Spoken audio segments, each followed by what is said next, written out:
നിങ്ങളൊരു പക്ഷേ ഒരു സാധാരണ വിശ്വാസിയായിരിക്കാം, ഇല്ലെങ്കിൽ വേലയിലിരിക്കുന്ന ശുശ്രൂഷയിലിരിക്കുന്ന ഒരു ശുശ്രൂഷകനായിരിക്കാം. ഏതായാലും കർത്താവിൻ്റെ വചനം നമ്മളിൽ ഓരോരുത്തരെയും കൽപ്പിക്കുന്നത് നമ്മൾ മറ്റുള്ളവരോട് സുവിശേഷത്തെ അറിയിക്കണം, സുവിശേഷത്തിൻ്റെ ആ സന്ദേശത്തെ പങ്കിടണം. നമ്മൾ വേലയിലാണെങ്കിൽ നമ്മൾ ആൾക്കാരോട് പ്രസംഗിക്കും, ഇല്ലെങ്കിൽ വിശ്വാസി എന്ന നിലയിൽ ആണെങ്കിലും നമ്മൾ മറ്റുള്ളവരോട് സുവിശേഷത്തെ പങ്കിടാറുണ്ട്. അതുകൊണ്ട് നമ്മളിൽ ഓരോരുത്തരും സുവിശേഷം വാസ്തവമായി എന്താണ്, എന്തൊരു സന്ദേശത്തെയാണ് നമ്മൾ പങ്കിടേണ്ടത്, എന്തൊരു സന്ദേശത്തെയാണ് നമ്മൾ പ്രസംഗിക്കേണ്ടതെന്ന് നമ്മൾ അറിയേണ്ടത് വളരെ ആവശ്യമാണ്. അതുമാത്രമല്ലാതെ ഈ ഒരു വേലയിൽ നമ്മുടെ കടമ എന്താണ്, നമുക്ക് നൽകപ്പെട്ട ഉത്തരവാദിത്വം എന്താണ് എന്ന് നമുക്ക് ദൈവവചനത്തിൽ നിന്ന് മനസ്സിലാക്കേണ്ടത് വളരെ ആവശ്യമാണ്. അതുകൊണ്ട് വരിക, നമ്മൾ ദൈവവചനം ഇതിനെക്കുറിച്ച് എന്താണ് പറയുന്നതെന്ന് ഒന്ന് കാണാം.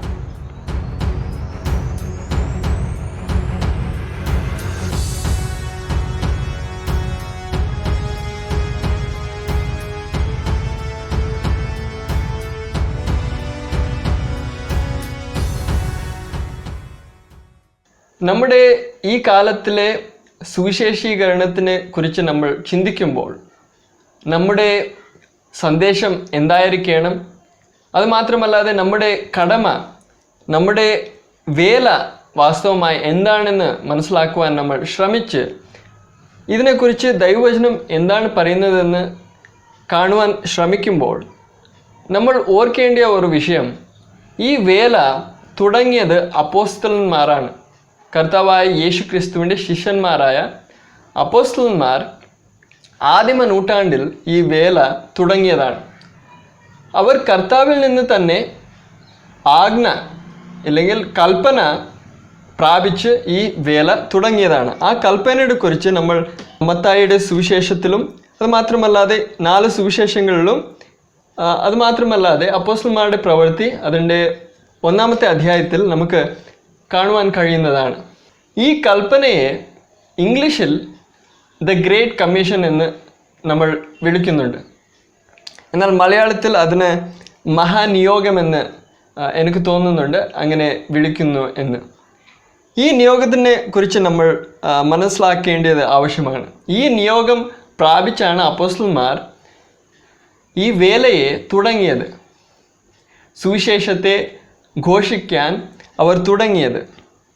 അങ്ങനെ ഈ കൽപ്പനയെ നമ്മൾ ശ്രദ്ധിക്കുമ്പോൾ ഈ കൽപ്പനയെക്കുറിച്ച് നമ്മൾ മത്തായി എഴുതിയ സുവിശേഷം 28-ാമത്തെ അധ്യായം 18-ാമത്തെ വാക്യത്തിൽ നിന്ന് 20 വരെ നമ്മൾ വായിക്കുമ്പോൾ കാണുവാൻ സാധിക്കും. അതുമാത്രമല്ലാതെ മർക്കോസ് എഴുതിയ സുവിശേഷം 16-15 മുതൽ 18 വരെ, ലൂക്കോസ് എഴുതിയ സുവിശേഷം 24-ാമത്തെ അധ്യായം 46-ാമത്തെ വാക്യത്തിൽ നിന്ന് 49 വരെ, യോഹന്നാൻ എഴുതിയ സുവിശേഷം 20-ാമത്തെ അധ്യായം 21 മുതൽ 23 വരെ. അതല്ലാതെ അപ്പോസ്തലന്മാരുടെ പ്രവൃത്തിയിലും 1-ാമത്തെ അധ്യായം 8-ാമത്തെ വാക്യത്തിൽ ഇതേ കാര്യം നമുക്ക് കാണുവാൻ സാധിക്കുന്നതാണ്.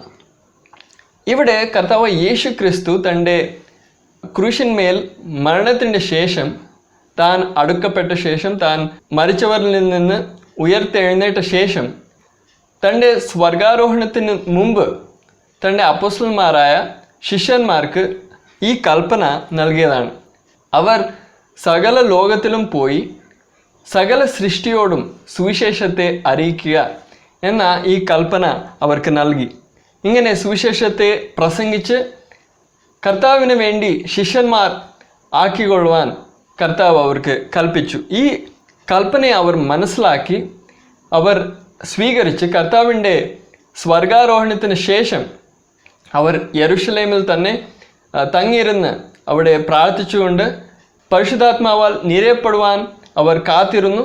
അങ്ങനെ അവർ പരിശുദ്ധാത്മാവാൽ നിറഞ്ഞ ശേഷം അവർ യെരുശലേം മുതൽ തുടങ്ങി അവർ എല്ലായിടത്തും പോയി സുവിശേഷത്തെ പ്രസംഗിച്ചു.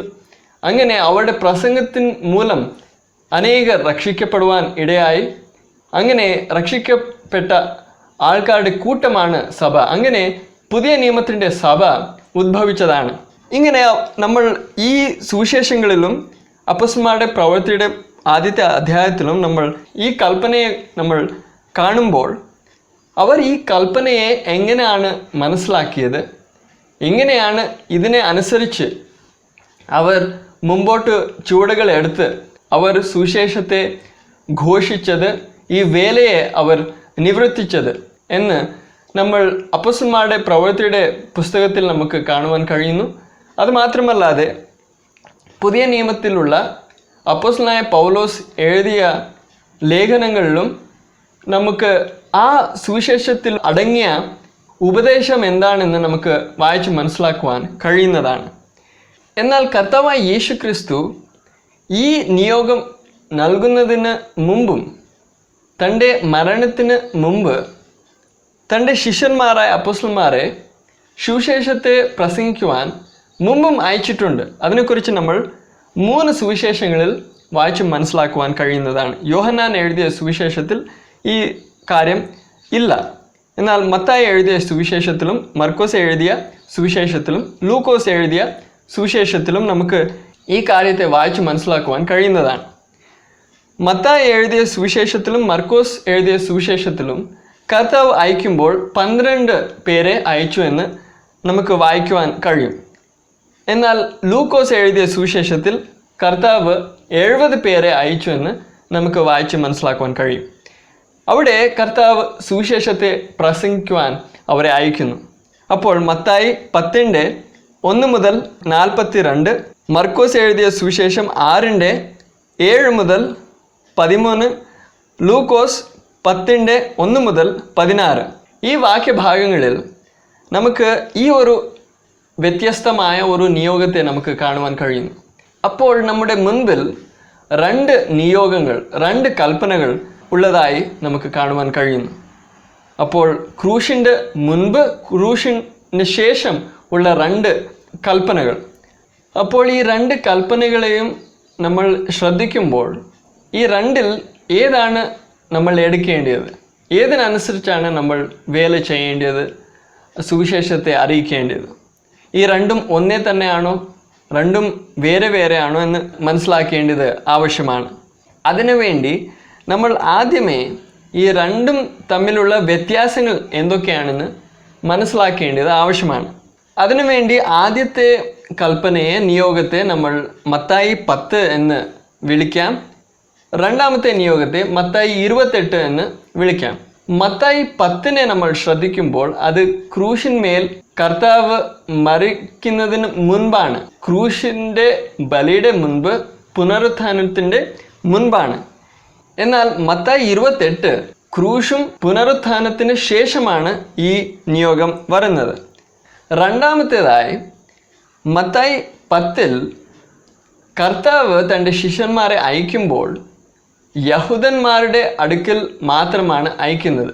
ഇസ്രായേൽ ജനസമൂഹത്തിൻ്റെ അടുക്കൽ, യഹൂദന്മാരുടെ അടുക്കൽ മാത്രമാണ് അയക്കുന്നത്. കർത്താവ് തന്നെ സ്വയമായി സ്പഷ്ടമായിട്ട് പറയുന്നുണ്ട്, നിങ്ങൾ അന്യജാതികളുടെ അടുക്കൽ പോകരുതെന്ന്. അതിനെക്കുറിച്ച് നമ്മൾ മത്തായി എഴുതിയ സുവിശേഷം 10-ാമത്തെ അധ്യായത്തിൽ 5ഉം 6ഉം നമുക്ക് വായിക്കാം. ഈ 12 പേരെയും യേശു അയക്കുമ്പോൾ അവരോട് ആജ്ഞാപിച്ചത് എന്തെന്നാൽ, ജാതികളുടെ അടുക്കൽ പോകാതെയും സമറിയരുടെ പട്ടണത്തിൽ കടക്കാതെയും ഇസ്രായേൽ ഗൃഹത്തിലെ കാണാതെ പോയ ആടുകളുടെ അടുക്കൽ തന്നെ ചെല്ലുവിൻ. ഇവിടെ ഈ കാര്യത്തെ കർത്താവ് വളരെ വ്യക്തമായി പറയുന്നതിനെ നമുക്ക് കാണുവാൻ കഴിയുന്നു. എന്നാൽ മത്തായി 28-നെ നമ്മൾ ശ്രദ്ധിക്കുമ്പോൾ അവിടെ കർത്താവ് തൻ്റെ ശിഷ്യന്മാരെ അയക്കുമ്പോൾ സകല ഭൂലോകത്തിലേക്കാണ് അയക്കുന്നത്, സകല ജാതികളിലേക്ക് ആണ് അയക്കുന്നത്. അതിനെക്കുറിച്ച് നമ്മൾ മർക്കോസ് എഴുതിയ സുവിശേഷം 16-ാമത്തെ അധ്യായം അതിലെ 15-ാമത്തെ വാക്യം വായിക്കാം. പിന്നെ അവൻ അവരോട്, നിങ്ങൾ ഭൂലോകത്തിലൊക്കെയും പോയി സകല സൃഷ്ടിയോടും സുവിശേഷം പ്രസംഗിപ്പിൻ. ഇവിടെ വ്യക്തമായി കർത്താവ് പറയുന്നു, യഹൂദന്മാർ മാത്രമല്ല എല്ലാവരും സുവിശേഷത്തെ കേൾക്കണം, അവർ സുവിശേഷം മൂലം രക്ഷിക്കപ്പെടണം. അതിനുവേണ്ടി എല്ലാ ഭൂലോകത്തിലേക്കും ചെല്ലുക, എല്ലാവരോടും സകല സൃഷ്ടിയോടും സുവിശേഷം പ്രസംഗിക്കുക. മൂന്നാമത്തേതായി മത്തായി 10 ശിഷ്യന്മാർ പ്രസംഗിച്ചപ്പോൾ അവരുടെ സന്ദേശം ക്രൂശിനെ കുറിച്ചായിരുന്നില്ല. അതിനുള്ള പ്രധാനമായ കാരണം എന്തെന്ന് നമുക്ക് അറിയാം. കർത്താവ് ആ സന്ദർഭത്തിൽ, ആ സമയത്തിൽ ഇനിയും മരണം അനുഭവിച്ചിട്ടില്ല, ക്രൂശിന്മേൽ യാഗമായിട്ടില്ല. അതുകൊണ്ട് അവർ പ്രസംഗിച്ചത് ക്രൂശിനെ കുറിച്ച് ആയിരുന്നില്ല. എന്നാൽ മത്തായി 28 നമ്മൾ ശ്രദ്ധിക്കുമ്പോൾ അവിടെ ശിഷ്യന്മാർ ഘോഷിച്ചത് ക്രൂശിനെ കുറിച്ചാണ്. ക്രൂശിന്മേൽ നടന്ന ആ യാഗത്തിൻ മൂലം നമുക്ക് ലഭിക്കുന്ന ആ രക്ഷയെ കുറിച്ചാണ് അവർ പ്രസംഗിച്ചത്. ക്രൂശിനെ കുറിച്ചും പുനരുത്ഥാനത്തിനെ കുറിച്ചും ആണ് അവർ പ്രസംഗിച്ചത്. അതിനെക്കുറിച്ച് നമുക്ക് ലൂക്കോസ് എഴുതിയ സുവിശേഷം 24 അധ്യായം 46 47 നമുക്ക് വായിക്കാം. ക്രിസ്തു കഷ്ടം അനുഭവിക്കുകയും 3-ാം നാൾ മരിച്ചവരിൽ നിന്ന് ഉയർത്തെഴുന്നേൽക്കുകയും അവൻ്റെ നാമത്തിൽ മാനസാന്തരവും പാപമോചനവും യെരൂശലേമിൽ തുടങ്ങി സകല ജാതികളിലും പ്രസംഗിക്കുകയും വേണം എന്നിങ്ങനെ എഴുതിയിരിക്കുന്നു. ഇവിടെ കർത്താവ് അവരോട് കൽപ്പിച്ച് അയക്കുമ്പോൾ ഈ കാര്യം വ്യക്തമായി പറയുകയാണ്. പഴയ നിയമത്തിൻ്റെ പ്രവചനങ്ങളിൽ കർത്താവിനെ കുറിച്ച് എഴുതിയിരിക്കുന്നു. കർത്താവ് യേശു ക്രിസ്തുവിനെ കുറിച്ച്, മശിഹയെ കുറിച്ച് എഴുതിയിരിക്കുമ്പോൾ ക്രിസ്തു ഇങ്ങനെ ക്രൂശിന്മേൽ മരിക്കേണ്ടത് ആവശ്യമായിരുന്നു, അവൻ 3-ാം നാൾ ഉയർത്തെഴുന്നേൽക്കുന്നത് ആവശ്യമായിരുന്നു, അതിനുശേഷം അവൻ്റെ മരണത്തിനെക്കുറിച്ചും പുനരുത്ഥാനത്തിനെ കുറിച്ചും പ്രസംഗിക്കേണ്ടത് ആവശ്യമാണ്, അവൻ്റെ പേരിൽ ആ യാഗം മൂലം രക്ഷ ലഭിക്കുന്നതാണെന്ന് പ്രസംഗിക്കേണ്ടത് ആവശ്യമാണ്. ഈ സന്ദേശം പ്രസംഗിക്കണമെന്ന് ശിഷ്യന്മാരെ അയക്കുന്നത് നമുക്ക് കാണുവാൻ കഴിയുന്നു. അത് കഴിഞ്ഞിട്ട് ശിഷ്യന്മാർ എന്താണ് പ്രസംഗിച്ചതെന്ന് നമ്മൾ ശ്രദ്ധിച്ച് നോക്കുമ്പോൾ അവർ പ്രസംഗിച്ചത് ക്രൂശിനെ കുറിച്ചാണ്, പുനരുത്ഥാനത്തിൻ്റെ കുറിച്ചാണ്. അതുമാത്രമല്ലാതെ അപ്പോസ്തലനായ പൗലോസ് കൊരിന്ത്യർക്ക് എഴുതിയ 1-ാമത്തെ ലേഖനത്തിൽ 15-ാമത്തെ അധ്യായത്തിൽ 3-4 വചനങ്ങളിൽ നമുക്കവിടെ സുവിശേഷത്തിൻ്റെ ഉപദേശം എന്താണെന്ന് നമുക്ക് വായിച്ച് മനസ്സിലാക്കുവാൻ കഴിയുന്നതാണ്. അവിടെ നമ്മൾ വായിക്കുന്നത്, ക്രിസ്തു നമ്മുടെ പാപങ്ങൾക്ക് വേണ്ടി തിരുവെഴുത്തുകളിൻ പ്രകാരം മരിച്ചു അടക്കപ്പെട്ടു, തിരുവെഴുത്തുകളിൻ പ്രകാരം 3-ാം നാൾ ഉയർത്തെഴുന്നേറ്റു. ഇതായിരുന്നു സുവിശേഷത്തിൻ്റെ കാതലായ ഒരു വിഷയം. ആ ഉപദേശം ഇതായിരുന്നു. അപ്പോൾ അവർ പ്രസംഗിച്ചത് ക്രൂശിനെ കുറിച്ചായിരുന്നു. 4-ാമത്തേതായി മത്തായി 10 നമ്മൾ ശ്രദ്ധിക്കുമ്പോൾ അവിടെ ശിഷ്യന്മാർ പ്രസംഗിക്കുമ്പോൾ അവർ മാനസാന്തരത്തിൻ്റെ കുറിച്ച് പ്രസംഗിച്ചു എന്ന് മർക്കോസ് എഴുതിയ സുവിശേഷത്തിൽ മാത്രമാണ് നമുക്ക് കാണുവാൻ കഴിയുന്നത്. എന്നാൽ മാനസാന്തരവും പാപമോചനവും എന്താണെന്ന് വ്യക്തമായി അവർ പ്രസംഗിച്ചതായി നമുക്ക് കാണുവാൻ കഴിയുന്നതല്ല. അതിനെക്കുറിച്ച് മർക്കോസ് എഴുതിയ സുവിശേഷം 6-ാമത്തെ അധ്യായത്തിൽ അവിടെ 12-ാമത്തെ വാക്യത്തിൽ നമുക്ക് വായിച്ച് മനസ്സിലാക്കാം. അങ്ങനെ അവർ പുറപ്പെട്ട് മാനസാന്തരപ്പെടണം എന്ന് പ്രസംഗിച്ചു. ഇവിടെ ശിഷ്യന്മാർ പുറപ്പെട്ട് കർത്താവിൻ്റെ കൽപ്പന കൈക്കൊണ്ട് അവർ പുറപ്പെട്ട് പ്രസംഗിക്കുമ്പോൾ ജനങ്ങൾ മാനസാന്തരപ്പെടണമെന്ന് അവർ പ്രസംഗിച്ചു. മാനസാന്തരം എന്ന് പറയുമ്പോൾ അതിൻ്റെ അർത്ഥം തന്നെ നമ്മൾ നമ്മുടെ പാപങ്ങളിൽ നിന്ന് ദൈവത്തിങ്കിലേക്ക് തിരിയുന്ന ഒരു അനുഭവമാണ്. അപ്പോൾ ആ ഒരു അർത്ഥത്തിൽ അവർ പാപങ്ങളെ കുറിച്ച് പ്രസംഗിച്ചത് തന്നെയാണ്. എന്നാൽ പാപങ്ങളിൽ നിന്ന് നമുക്ക് മോചനം എങ്ങനെയാണ് ലഭിക്കുന്നത്, നമ്മൾ രക്ഷിക്കപ്പെടുന്നത് എങ്ങനെയാണ്? ക്രൂശിന്മേൽ നടന്ന ആ യാഗത്തിന്മേൽ ഉള്ള വിശ്വാസം മൂലം നമുക്ക് രക്ഷിക്കപ്പെടുവാൻ കഴിയുന്നതാണെന്ന് അല്ലായിരുന്നു ആ സമയത്തിലെ അവരുടെ സന്ദേശം. എന്നാൽ മത്തായി 28 നമ്മൾ ശ്രദ്ധിക്കുമ്പോൾ അവിടെ അവർ പ്രസംഗിച്ചത് പാപമോചനത്തിനെ കുറിച്ച് ആണ്. മാനസാന്തരം മാത്രമല്ല, പാപമോചനം എങ്ങനെയാണ് നമുക്ക് ലഭിക്കുന്നതെന്ന് അവർ വ്യക്തമായി പ്രസംഗിച്ചതായി നമുക്ക് കാണുവാൻ കഴിയുന്നതാണ്. അതിനു മുൻപ് ഇതും നമുക്ക് മനസ്സിലാക്കേണ്ടത് ആവശ്യമാണ്. ശിഷ്യന്മാർ ആ ഘട്ടത്തിൽ പുതിയ നിയമത്തിൻ്റെ സഭ എന്താണെന്ന് അവർ മനസ്സിലാക്കിയിരുന്നില്ല. എന്തിനെന്ന് ചോദിച്ചാൽ അവരുടെ മനസ്സിൽ കടന്നിരുന്ന ഒരു കാര്യം, അവർ മാത്രമല്ല എല്ലാ യഹൂദന്മാരുടെ മനസ്സിൽ ആ സമയത്തിൽ കടന്നിരുന്ന ഒരു കാര്യം, മശിഹ ഇവിടെ വന്ന് രാജ്യം സ്ഥാപിക്കും, അവരുടെ മേൽ റോമർ ഭരിക്കുമായിരുന്നു. ഈ റോമ ഭരണത്തിൽ നിന്ന് അവർക്ക് വിടുതൽ നൽകി ഒരു രാജ്യത്തെ, ഇസ്രായേൽ രാജ്യത്തെ പുനഃസ്ഥാപിക്കും. അങ്ങനെ പ്രവചനങ്ങളിലും നമുക്ക് വായിച്ച് മനസ്സിലാക്കാൻ കഴിയുന്നതാണ് മശിഹ അല്ലെങ്കിൽ ക്രിസ്തു. മശിഹ എന്ന പദം ഇബ്രായ പദത്തിൽ നിന്ന് വരുന്നതാണ്. ക്രിസ്തു എന്ന പദം യവന ഭാഷയിൽ വരുന്ന ഒരു പദമാണ്. രണ്ടിൻ്റെയും അർത്ഥം അഭിഷിക്തൻ എന്നാണ്. ഈ അഭിഷിക്തൻ വന്ന് രാജ്യത്തെ സ്ഥാപിക്കുമെന്ന് പ്രവചനങ്ങളിൽ എഴുതിയിരിക്കുന്നു. അതുകൊണ്ട് ശിഷ്യന്മാർ യേശുവിനെ മശിഹ എന്ന് തിരിച്ചറിഞ്ഞപ്പോൾ അവർ വിചാരിച്ചത്, നമ്മൾ സേവിക്കുന്ന ഈ കർത്താവ് യേശു ക്രിസ്തു രാജാവായി ഇസ്രായേലിന്മേൽ വാഴും, അവൻ രാജാവായിരിക്കുമ്പോൾ നമ്മൾ മന്ത്രികളാകും. അങ്ങനത്തെ ഒരു ഭൗതികമായ ഒരു ചിന്ത ഇരുന്നതുകൊണ്ട് അവർക്ക് പുതിയ നിയമത്തിൻ്റെ സഭ എന്താണെന്ന് അവർ മനസ്സിലാക്കിയിട്ടില്ലായിരുന്നു. അതുകൊണ്ട് അവരുടെ ചിന്ത, അവരുടെ ഒരു കാഴ്ചപ്പാട് പരിമിതമായ ഒരു കാഴ്ചപ്പാടായിരുന്നു. അതുകൊണ്ട് അവരുടെ പ്രസംഗത്തിൽ പാപമോചനവും മാനസാന്തരത്തിനെ കുറിച്ചും വ്യക്തമായ ഒരു തെളിവായ ഒരു പ്രസംഗം ഇല്ലായിരുന്നു. എന്നാൽ ക്രൂശിന് ശേഷം, പുനരുത്ഥാനത്തിൻ്റെ ശേഷം മത്തായി 28 അവർ പ്രസംഗിച്ചപ്പോൾ അവരുടെ പ്രസംഗം വ്യക്തമായിരുന്നു. അവർ പ്രസംഗിച്ചത് ക്രൂശിൻ മൂലമാണ് നമ്മൾ രക്ഷിക്കപ്പെടുന്നത്, ക്രൂശിൻ മൂലം മാത്രമാണ് രക്ഷിക്കപ്പെടുന്നത്. അതിനുവേണ്ടി നമ്മൾ ലൂക്കോസ് എഴുതിയ സുവിശേഷം 24-ാമത്തെ അധ്യായം 47-ാമത്തെ വാക്യം വായിക്കാം. ഈ വാക്യത്തെ മുമ്പും വായിച്ചിട്ടുണ്ട്.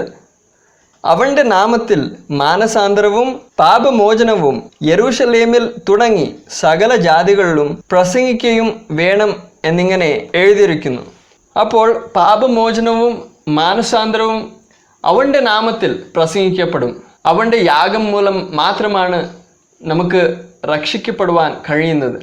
അതിനെക്കുറിച്ച് ശിഷ്യന്മാർ വളരെ വ്യക്തമായി പ്രസംഗിച്ചതായി നമുക്ക് വായിച്ച് മനസ്സിലാക്കുവാൻ കഴിയുന്നതാണ്. അത് കഴിഞ്ഞിട്ട് 5-ാമത്തേതായി ശിഷ്യന്മാരെ മത്തായി 10 കർത്താവ് അയക്കുമ്പോൾ അവർ പ്രസംഗിച്ചത് സ്വർഗരാജ്യം സമീപിച്ചിരിക്കുന്നു എന്നാണ്. അതിനെക്കുറിച്ച് മത്തായി എഴുതിയ സുവിശേഷം 10-ാമത്തെ അധ്യായം 7-ാമത്തെ വാക്യം നമുക്ക് വായിക്കാം.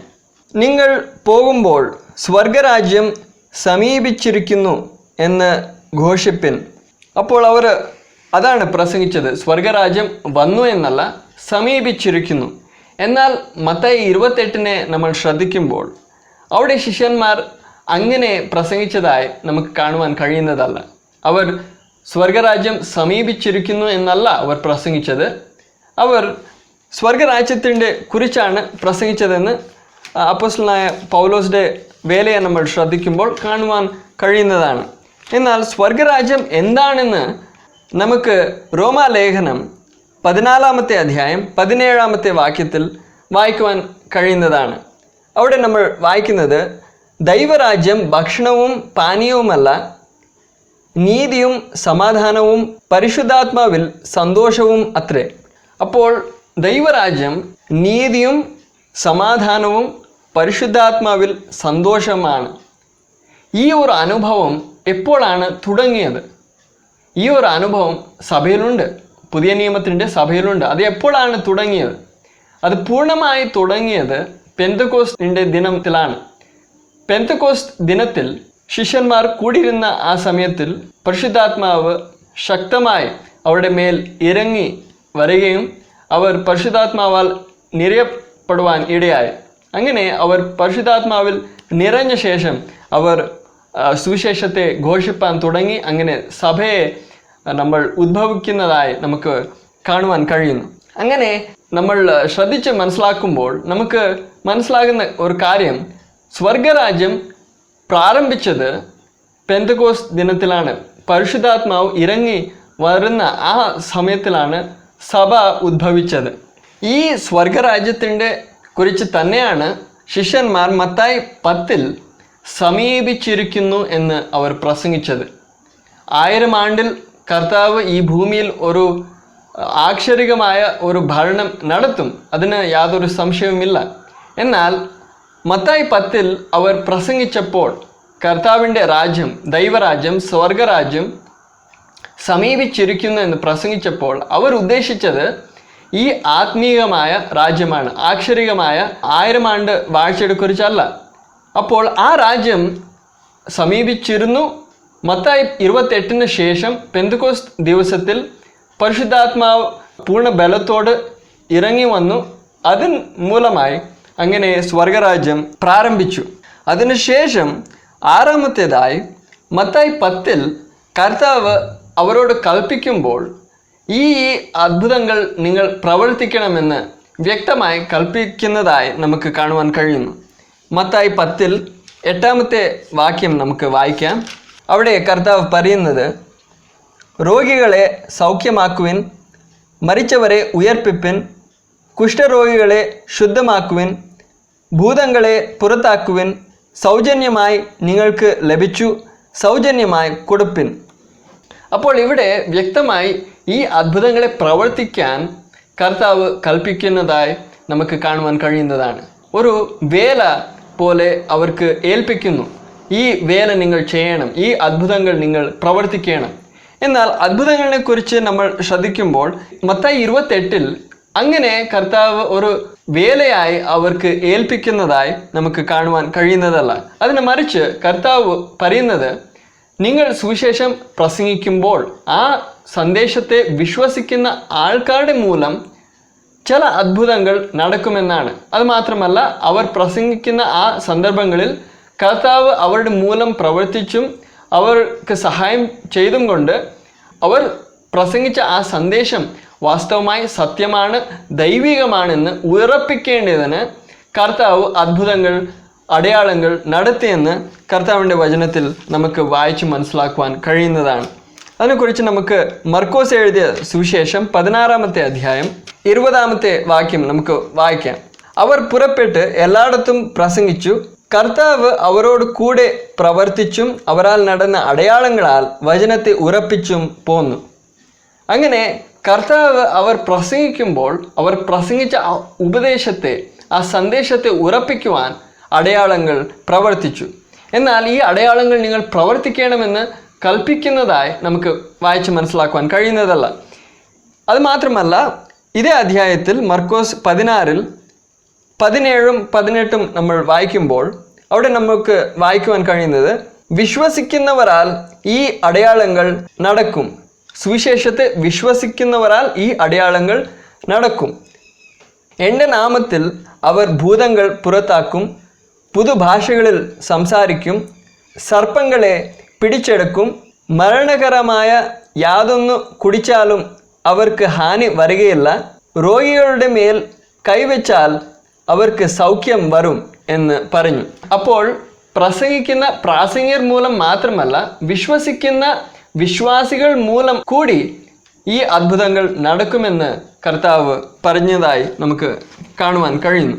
അതിനുശേഷം 7ാമത്തേതായി മത്തായി 10 നമ്മൾ ശ്രദ്ധിക്കുമ്പോൾ അവിടെ കർത്താവ്, നിങ്ങൾ ഉയരത്തിൽ നിന്ന് ശക്തി ലഭിക്കുവോളം നിങ്ങൾ നഗരത്തിൽ പാർക്കേണ്ടത് ആവശ്യമാണ്, കാത്തിരിക്കേണ്ടത് ആവശ്യമാണെന്ന് കൽപ്പിക്കുന്നതായി നമുക്ക് കാണുവാൻ കഴിയുന്നതല്ല. എന്നാൽ മത്തായി 28 അങ്ങനെ കർത്താവ് പറയുന്നു.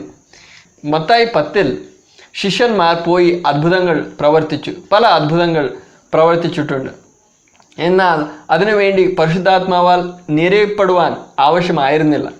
അവർ കർത്താവിൻ്റെ നാമത്തിൽ, കർത്താവായ യേശു ക്രിസ്തുവിൻ്റെ നാമത്തിൽ ആ അത്ഭുതങ്ങളെ പ്രവർത്തിക്കുവാൻ കഴിയുമായിരുന്നു. എന്നാൽ മത്തായി 28 കർത്താവ് കൽപ്പിക്കുന്നത് അത്ഭുതങ്ങൾ പ്രവർത്തിക്കുവാനല്ല, നിങ്ങൾ പോയി സകല ജാതികളെയും ശിഷ്യന്മാർ ആക്കിക്കൊള്ളുവാനാണ്. സുവിശേഷത്തെ പ്രസംഗിച്ച് ആൾക്കാരെ ശിഷ്യന്മാരാക്കുവാനാണ്, കർത്താവിൻ്റെ മാർഗത്തിൽ നടത്തുവാനാണ്. ഈ ഒരു വലിയ വേലയ്ക്ക് വേണ്ടി അവർക്ക് ഉയരത്തിൽ നിന്ന് ശക്തി പ്രാപിക്കേണ്ടത് ആവശ്യമായിരുന്നു. അതിനെക്കുറിച്ച് നമുക്ക് വളരെ സുപരിചിതമായ ഒരു വാക്യമാണ് ലൂക്കോസ് എഴുതിയ സുവിശേഷത്തിൽ ഒടുവിലത്തെ അധ്യായം 24ാമത്തെ അധ്യായത്തിൽ 49ാമത്തെ വാക്യത്തിൽ നമുക്ക് വായിക്കുവാൻ കഴിയുന്നു.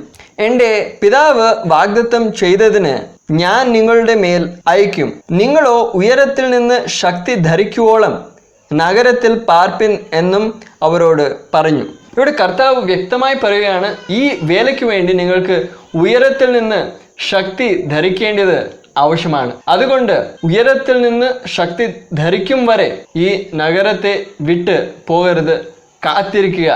ഉയരത്തിൽ നിന്ന് ശക്തി ധരിച്ച ശേഷം നിങ്ങൾ പോയി എല്ലായിടത്തും പോയി സുവിശേഷത്തെ പ്രസംഗിച്ച് ശിഷ്യന്മാർ ആക്കിക്കൊള്ളുവീൻ എന്ന് കർത്താവ് അവരോട് കൽപ്പിച്ചു. ഈ ഒരു വേലയ്ക്ക് വേണ്ടി ഉയരത്തിൽ നിന്ന് ശക്തി ധരിക്കേണ്ടത് ആവശ്യമാണ്. എന്നാൽ മത്തായി 10 ആ വേലയ്ക്ക് വേണ്ടി ഉയരത്തിൽ നിന്ന് ആ വിധത്തിൽ പരിശുദ്ധാത്മാവിൻ്റെ ശക്തി പ്രാപിക്കേണ്ടത് ആവശ്യം ആയിരുന്നില്ല.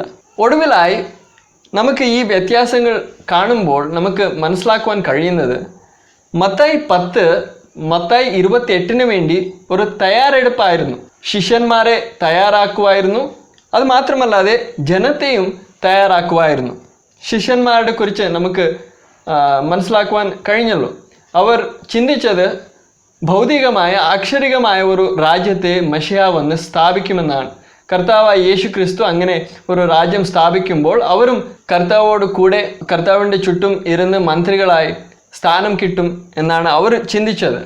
അതുകൊണ്ട് അവർ ആ വേലയ്ക്ക് വേണ്ടി, പുതിയ നിയമ ശുശ്രൂഷയ്ക്ക് വേണ്ടി തയ്യാർ അല്ലായിരുന്നു. അതുമാത്രമല്ല, യഹൂദന്മാരുടെ ചിന്തയും അങ്ങനെ ആയിരുന്നു.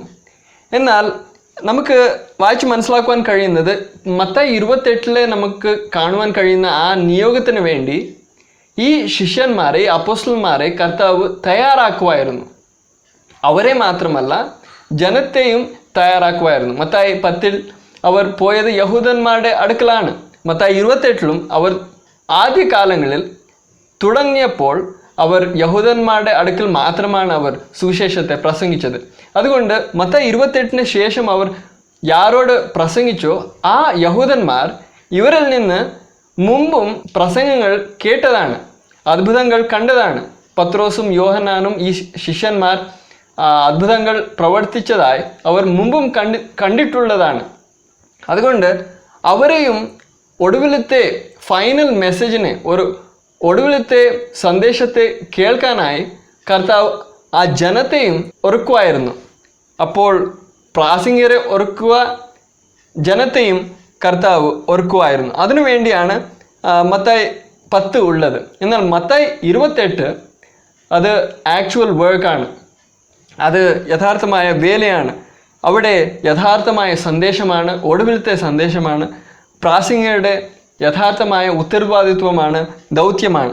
എന്നാൽ ഈ രണ്ടിലും നമുക്ക് വളരെ ചേർച്ചകളും നമുക്ക് കാണുവാൻ കഴിയുന്നു, സിമിലാരിറ്റീസ് കാണുവാൻ കഴിയുന്നു. അതിന് കാരണം ഇത് രണ്ടും ഒന്ന് എന്ന് സ്ഥാപിക്കുവാൻ സാധിക്കുന്നതല്ല.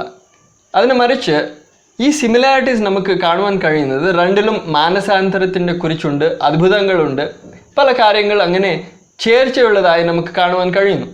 എന്നാൽ അതിൻ്റെ അർത്ഥം ഇത് രണ്ടും ഒന്ന് എന്നല്ല, മറിച്ച് ഒന്ന് രണ്ടാമത്തേതിനായി ഒരു തയ്യാറെടുപ്പായിരുന്നു. അതുകൊണ്ടാണ് പല സിമിലാരിറ്റീസ് നമുക്ക് കാണുവാൻ കഴിയുന്നത്. എന്നാൽ വ്യത്യാസങ്ങൾ ഉള്ളതിന് കാരണം, ആദ്യത്തെ കാരണമായി കർത്താവ് യേശു ക്രിസ്തു അതുവരെ മത്തായി 10 ആ സമയത്തിൽ ക്രൂശന്മേൽ യാഗമായിരുന്നില്ല.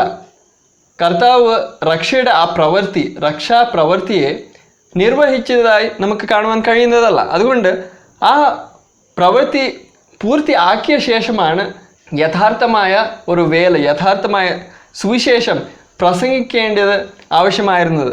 അതുകൊണ്ട് ആ വ്യത്യാസം നമുക്ക് കാണുവാൻ കഴിയുന്നു. അതുമാത്രമല്ല, രണ്ടാമത്തേതായി പരിശുദ്ധാത്മാവ് പൂർണ്ണ ബലത്തോടു കൂടെ പെന്തക്കോസ്ത് ദിവസത്തിൽ വന്ന പോലെ മത്തായി 10 ആ സമയത്തിൽ വന്നിരുന്നില്ല. പരിശുദ്ധാത്മാവിൻ്റെ പ്രവൃത്തി സഭയുടെ ഉദ്ഭവത്തിന് വേണ്ടി, സഭയുടെ മുൻപോട്ടുള്ള യാത്രയ്ക്ക് വേണ്ടി വളരെ ആവശ്യമാണ്. സുവിശേഷീകരണത്തിന് വേണ്ടി പരിശുദ്ധാത്മാവിൻ്റെ പ്രവർത്തനം വളരെ ആവശ്യമാണ്. അതുകൊണ്ട് ഈ മത്തായി 10 അങ്ങനത്തെ ഒരു പ്രവർത്തനം നമുക്ക് കാണുവാൻ കഴിയുന്നതല്ല.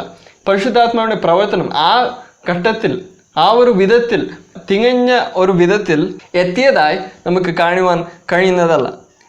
അതല്ലാതെ മൂന്നാമത്തേതായി മത്തായി 10 മത്തായി 28 വേണ്ടി ഒരു തയ്യാറെടുപ്പായിരുന്നു. അതുകൊണ്ടാണ് ആ വ്യത്യാസം നമുക്ക് കാണുവാൻ കഴിയുന്നത്.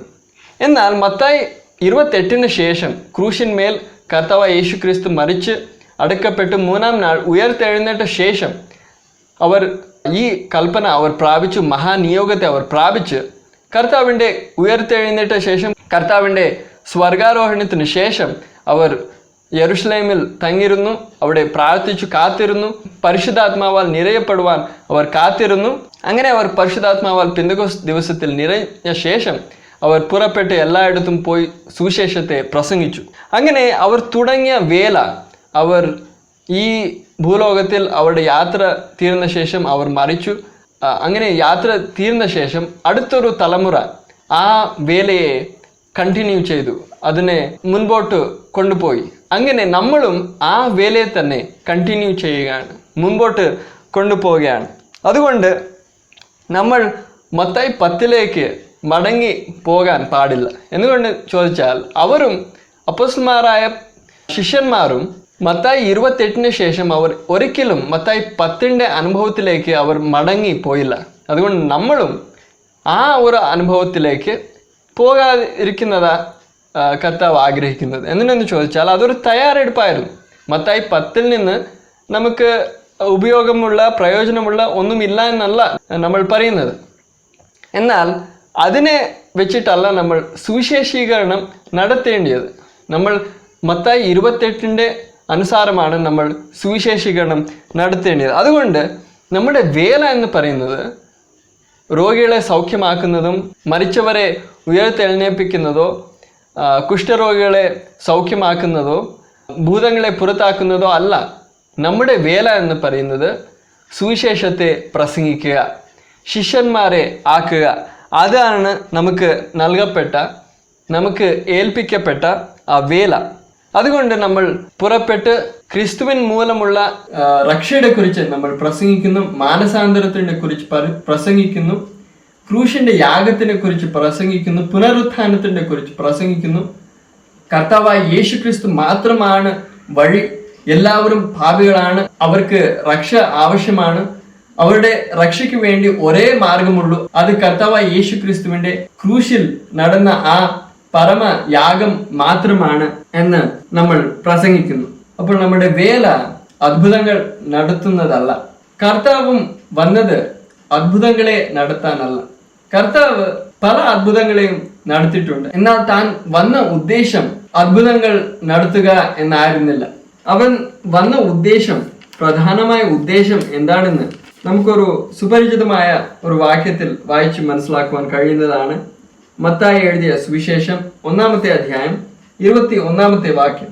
അവൾ ഒരു മകനെ പ്രസവിക്കും, അവൻ തന്റെ ജനത്തെ അവരുടെ പാപങ്ങളിൽ നിന്ന് രക്ഷിപ്പാനിരിക്കൊണ്ട് നീ അവന് യേശു എന്ന് പേരിടണം എന്ന് പറഞ്ഞു. ഇവിടെ നമുക്ക് കാണുവാൻ കഴിയുന്നത് അവന്റെ പേര് തന്നെ, യേശു എന്ന ആ പേര് തന്നെ, അതിന്റെ അർത്ഥം രക്ഷ അഥവാ രക്ഷകൻ എന്നാണ്. അവൻ വന്നത് രക്ഷിക്കാനാണ്, തന്റെ ജനത്തെ അവരുടെ പാപങ്ങളിൽ നിന്ന് രക്ഷിപ്പാൻ ആണ് അവൻ വന്നത്. അതുകൊണ്ട് നമ്മളും പുറപ്പെട്ട് പ്രസംഗിക്കേണ്ടത് ആൾക്കാർ രക്ഷിക്കപ്പെടുവാനാണ്, അവർ സൗഖ്യപ്പെടുവാനല്ല. സൗഖ്യപ്പെടുവാൻ നമ്മൾ അവർക്ക് വേണ്ടി പ്രാർത്ഥിക്കാം. എന്നാൽ നമ്മുടെ ഉദ്ദേശം, പ്രധാനമായ ഉദ്ദേശം സുവിശേഷീകരണത്തിൽ അവർ രക്ഷിക്കപ്പെടണം. അവർ യേശു ക്രിസ്തുവിനെ സൗഖ്യത്തിനു വേണ്ടി വിശ്വസിച്ചാൽ അവർ രക്ഷിക്കപ്പെടുകയില്ല. അവർക്ക് പാപബോധമുണ്ടായി, ഞാൻ ഒരു പാപിയാണ്, ഞാൻ നരകത്തിലേക്ക് പോവുകയാണ്, എനിക്ക് രക്ഷ ആവശ്യമാണ്, എനിക്ക് ഒരു രക്ഷകൻ വേണം എന്ന ഒരു നിലവിളിയോട് കർത്താവിന്റെ അടുക്കൽ വന്ന്, കർത്താവെ എന്നെ രക്ഷിക്കണമേ, അങ്ങയുടെ യാഗത്തിന്മേൽ ഞാൻ വിശ്വസിക്കുന്നു, അങ്ങ് എനിക്ക് വേണ്ടി യാഗമായി തീർന്നു എന്ന് വിശ്വസിക്കുന്നു. അത്തരത്തിലുള്ള വിശ്വാസം മൂലം മാത്രമാണ് ഒരു വ്യക്തി രക്ഷിക്കപ്പെടുവാൻ കഴിയുന്നത്. അതുകൊണ്ട് നമ്മൾ അപ്പോസ്തലന്മാരുടെ ആ മാതൃക പ്രകാരം ഈ ദൗത്യത്തിൽ വിശ്വസ്തരായി നമുക്ക് മുന്നേറാം. എന്നാൽ ഈ വിധത്തിൽ നമ്മൾ ആൾക്കാരോട് സുവിശേഷത്തെ പങ്കിട്ട ശേഷം, അവർ ആ സുവിശേഷം മൂലം രക്ഷിക്കപ്പെട്ട ശേഷം നമ്മുടെ വേല അവിടെ കൊണ്ട് തീർന്നില്ല. അതിനുശേഷം നമ്മൾ അവരെ ശിഷ്യരാക്കിക്കൊള്ളുവാനാണ് കർത്താവ് കൽപ്പിച്ചിട്ടുള്ളത്. അതിനെ കുറിച്ച് നമ്മൾ മത്തായി എഴുതിയ സുവിശേഷം 28-ാമത്തെ അധ്യായം അതിന്റെ 20-ാമത്തെ വാക്യം വായിക്കാം. ഞാൻ നിങ്ങളോട് കൽപ്പിച്ചതൊക്കെയും പ്രമാണിപ്പാൻ തക്കവണ്ണം ഉപദേശിച്ചും കൊണ്ട് സകല ജാതികളെയും ശിഷ്യരാക്കിക്കൊള്ളുവിൻ. ഞാനോ ലോകാവസാനത്തോളം എല്ലാ നാളും നിങ്ങളോട് കൂടെ ഉണ്ട് എന്ന് അരുളി ചെയ്തു. അപ്പോൾ നമ്മൾ ജനത്തെ രക്ഷയിലേക്ക് നടത്തിയ ശേഷം അവരെ നമ്മൾ ശിഷ്യരാക്കണം. അതാണ് കർത്താവ് ഇവിടെ പറയുന്നത്.